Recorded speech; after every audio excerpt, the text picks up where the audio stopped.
Olá pessoal, mais dois exercícios, aquela história, né? Aconselho você dar uma olhada com carinho neles, tentar resolver, pausar o vídeo e depois a gente volta com a explicação.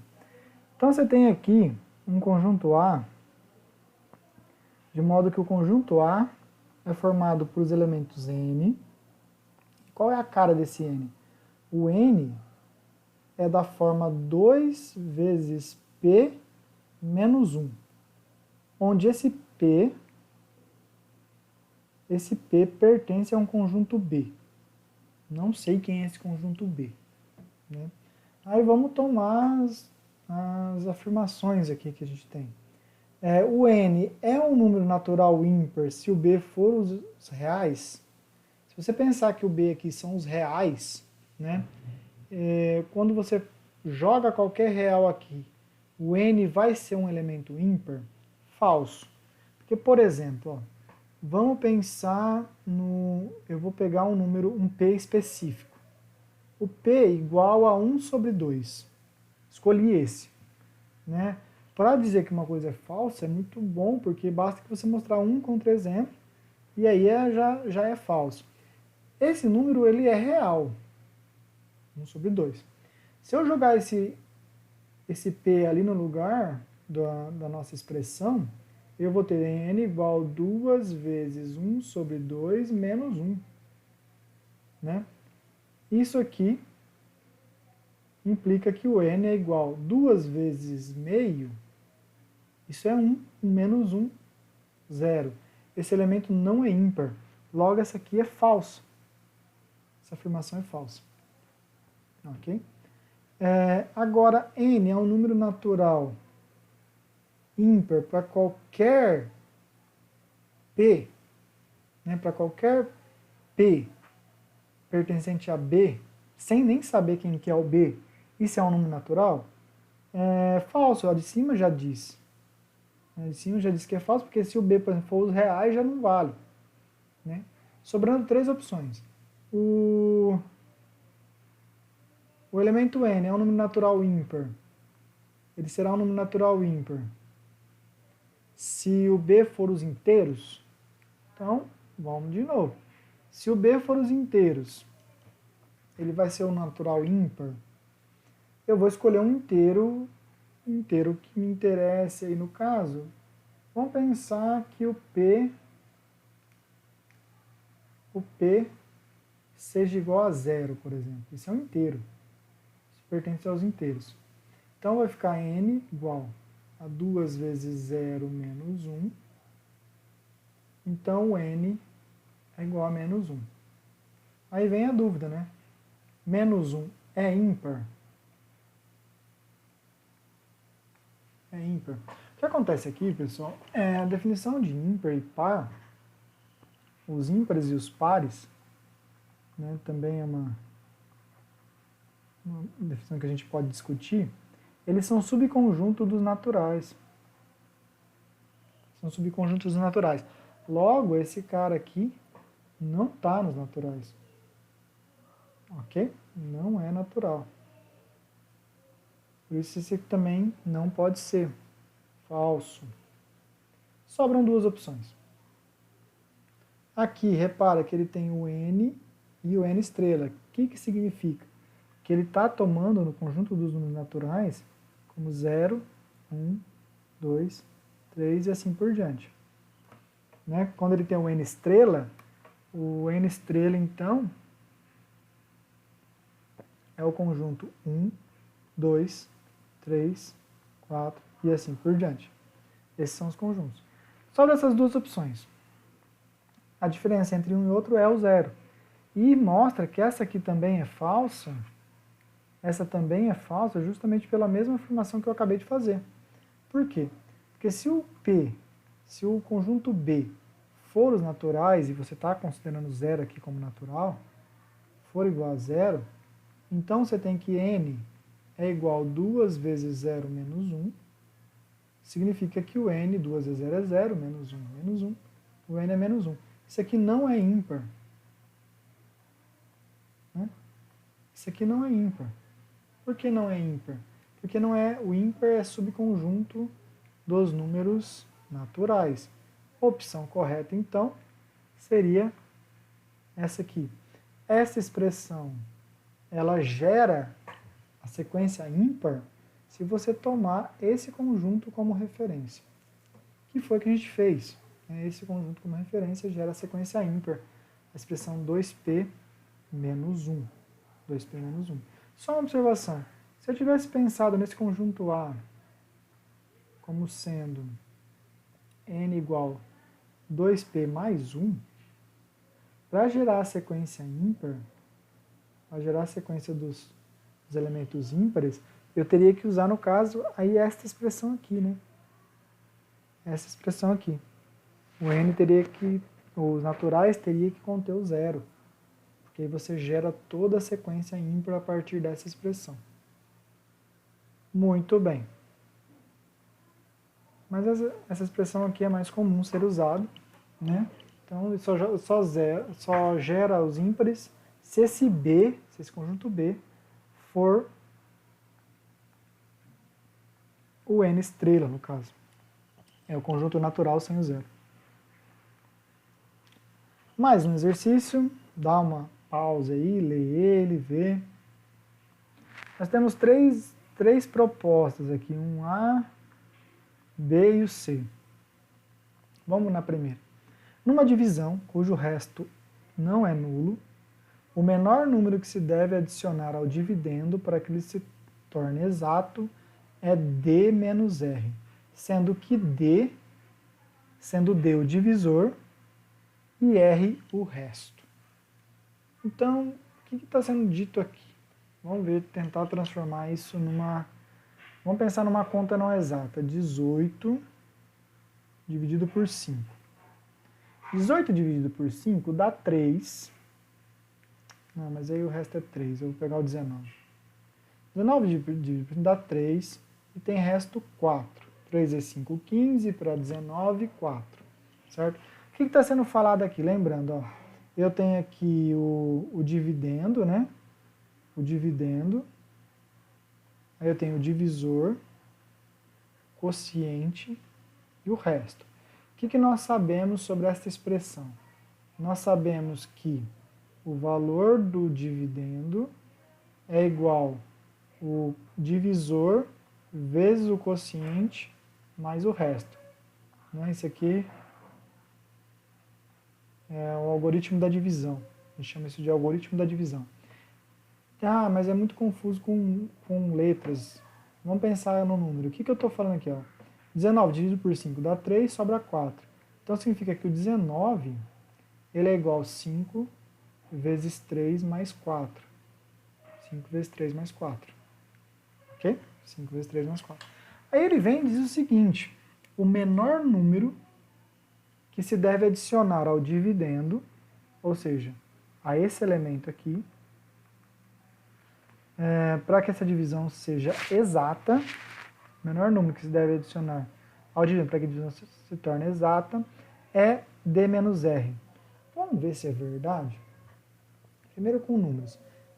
Quem faz o papel de D aqui é o 5 e o R é o 4. Se eu fizer D menos 4, se eu fizer D menos R, isso vai fazer 5 menos 4. 5 menos 4 é igual a 1. Se eu pegar esse 1 e adicionar ao 19, eu vou ter 20. Será que essa divisão passa a ser exata? Passa. Olha, funcionou. Então, funcionou. Algebricamente, vamos pensar mais uma conta. Essa funcionou, mas esse aqui está meio estranho. Vamos pensar 23 dividido por 3. Se eu pegar 23 dividido por 3, na tabuada do 3 tem um 21, que é vezes 7. 7 vezes 3, 21, sobram 2. Sobram 2. Para transformar isso em exato, o que eu faço? Eu pego D menos R. Então, vou fazer D menos R. O divisor menos o resto. Então, o divisor menos o resto é 3 menos 2. Isso deu 1 de novo. Se eu somar 1 no dividendo, 23 mais 1, 24, e dividir por 3, isso passa a ser divisão exata. Né? Então parece que está dando certo, mas está funcionando. Será que a gente consegue provar algebricamente isso? Eu consigo provar algebricamente isso? Por exemplo, se eu pegar esse elemento aqui e somar a ele D menos R, se eu somar D menos R a ele, será que isso vai ter uma divisão exata? Né? A ideia é somar D menos R dos dois lados, né? Você não pode somar numa expressão matemática só de um lado. Então eu somo dos dois lados D menos R. Esse parênteses aqui acaba se tornando desnecessário, né? E aí o que acontece com os restos? Eu cancelo os restos. E esta expressão aqui, eu tenho D vezes Q mais D. Né? O que acontece? Colocar em evidência o D, eu posso falar que isso é D vezes Q mais 1. Ou seja, esse elemento aqui passa a ser divisível por D. Em outras palavras, quando eu faço isso, aumenta uma unidade no quociente. Tá vendo? Ó, Q mais 1. Foi o que aconteceu aqui, por exemplo. Ó. Se tinha o 23 por 3 dá 7, sobra 2. Quando eu acrescento o D menos R no dividendo, o quociente passa a ter uma unidade a mais. Tinha acontecido aqui antes também. Então, verdade, essa expressão, isso aqui é fato. Né? Isso aqui é fato. Um outro jeito de pensar talvez não nessa álgebra toda, mas é muito importante pensar, é que se você tiver, por exemplo, 48 dividido por 7. Vamos ver, o 48 por 7 não tem 48 na tábua do 7, tem o 42, que é vezes 6. 6 é 7, 42, sobram 6. Esse resto aqui, se eu tiver para pegar um outro diferente, está sobrando 1 de novo. Eu vou pegar o 47. 6 é 7, 42, sobra 5. Esse resto aqui, para ele ser divisível, né, bastava ele ter mais 2 unidades. Se ele tivesse 2 unidades, ele dá 7, ele dá o mesmo valor do divisor. Então, mais 2 unidades que tivesse aqui, ele dava divisão exata. Né? Essas 2 unidades não são colocadas no resto, claro. São colocadas no dividendo. Então, se esse dividendo tiver mais 2 unidades, ele passa a ser 49. 47 mais 2, 49. Essa divisão passa a ser exata. E aí o quociente aumenta uma unidade. Ok? É a mesma lógica que está sendo feita ali na situação A. Aí vem outra expressão. A soma de 3 números naturais consecutivos é sempre divisível por 3. Então eu vou pegar 3 números naturais consecutivos. Como é que eu pego o número consecutivo? O número consecutivo é, por exemplo, o 2, o 3 e o 4. São números consecutivos. O 8, o 9 e o 10 são números consecutivos. Vou fazer com esses 2 exemplos, vamos ver se tem lógica. Se um deles falhar, já falo que é falso. Se eu somar esses 3 consecutivos aqui, isso aqui dá 9. 9 é divisível por 3, da divisão exata. Agora, se eu somar esses aqui, 10 mais 9 mais 8 mais 9 mais 10, isso dá 27. Também da divisão exata. Né? Curiosamente, esses dois deu certo. Se fazer 2 numéricos assim, já prova a teoria? Não. Se eu tivesse um numérico que falhasse, já estava bom. Mas desse jeito não prova a teoria. Como é que eu vou fazer então? Para provar que 3 números consecutivos é sempre divisível por 3. Vamos pegar 3 números consecutivos. O A mais 1 e o A mais 2. Né? A sequência aqui, mais 1, mais 1, mais 1. Você poderia também pegar assim, né? A menos 1, A e A mais 1. Também é consecutivo. Os dois jeitos dá certo. Talvez o outro jeito seja até mais fácil. Quando eu somar esses três caras, vou somar isso. Então, eu vou ter 3A mais 3. 3A mais 3. Isso aqui é divisível por 3? Eu consigo dividir isso por 3? Lembra de uma propriedade que eu falava que eu posso separar essa expressão? Que eu posso fazer uma certa distributiva aqui na divisão? Então, eu posso fazer isso. Ao separar esses caras, eu tenho 3 vezes A dividido por 3. Isso dá A. Que 3 por 3 dá 1. Então, essa fração aqui, essa divisão, ela dá um número inteiro, A mais 1. Então, isso aqui também é verdade. Né? Também é verdade. Como é que eu provaria, como é que eu posso provar isso de forma A menos 1, A mais 1. Pega esses três consecutivos. Eu somo eles. Fica até mais fácil assim. Quando eu somar eles, isso aqui dá 3A. Porque o 1 com menos 1 cancela, né? Tem um positivo e negativo, cancela. Isso dá 3A. E 3A é divisível por 3, porque 3 é divisível por 3. Ok? Então, segundo item também é verdade. Agora, próximo, item C. O produto de dois números ímpares consecutivos, aumentando de uma unidade, é sempre um quadrado perfeito.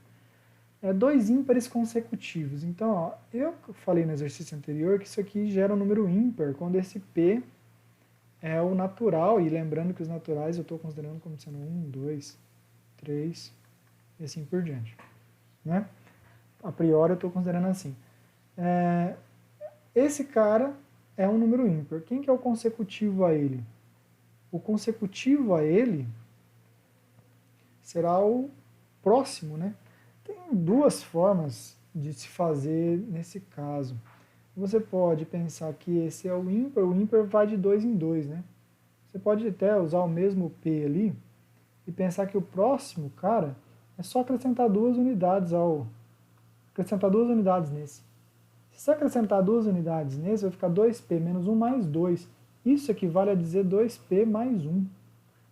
2P mais 1. Então, esses são números ímpares consecutivos. Vamos fazer com um exemplo, o 3 e o 5. O 3 e o 5 são ímpares consecutivos. Né? São ímpares consecutivos. Aqui está falando assim, aumentando uma unidade sempre será um quadrado perfeito, tá? Então vamos lá, 3 vezes 5, 15. Aumenta uma unidade, 16. 16 é um quadrado perfeito. Então 3 e 5 funcionou. Ah, mas isso aqui, 3 e 5 deve ser muito baixo. Vamos pegar um número um pouco maior, o 9 e o 11, são dois números consecutivos. 9 e 11 dá 99. Se você aumentar 1, dá 100. 100 é um quadrado perfeito. Opa, mas aí deu complicação. O que eu quero que você perceba é que essas expressões aqui geram dois números ímpares consecutivos. Eu vou multiplicar as duas. Aí a multiplicação funciona na distributiva. Tem duas formas de fazer, o produto notável também ajuda a fazer isso, mas eu vou fazer a distributiva. Então vai ficar 2P vezes 2P. Isso vai ficar 4P ao quadrado. Né? Ou, se preferir, 2P ao quadrado. 2P vezes 1 positivo, vai dar 2P. Menos 1 vezes 2P, menos 2P. Menos 1 vezes mais 1, menos 1. Repara que aqui eu tenho 2P positivo e menos 2P, cancelo. Então essa expressão, ela é 2P quadrado menos 1.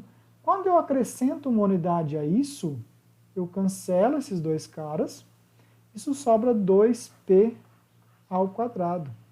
Isso é um quadrado perfeito, porque você vai colocar o P aqui nos naturais, ele vai levar ao quadrado, vai gerar um quadrado perfeito. Então, sim, verdade. O aluno que respondeu que as três propostas são verdadeiras, responda você. O aluno acertou em relação à terceira, o aluno acertou somente em relação à primeira, o aluno acertou integralmente, o aluno acertou com relação à segunda ou nenhuma das alternativas. elas são verdadeiras. Então, se ele respondeu todas verdadeiras, ele acertou integralmente. E assim fechamos nossos vídeos com relação ao conjunto numérico. Se eu achar algum outro exercício legal, mando para vocês com resolução. Um forte abraço e até mais.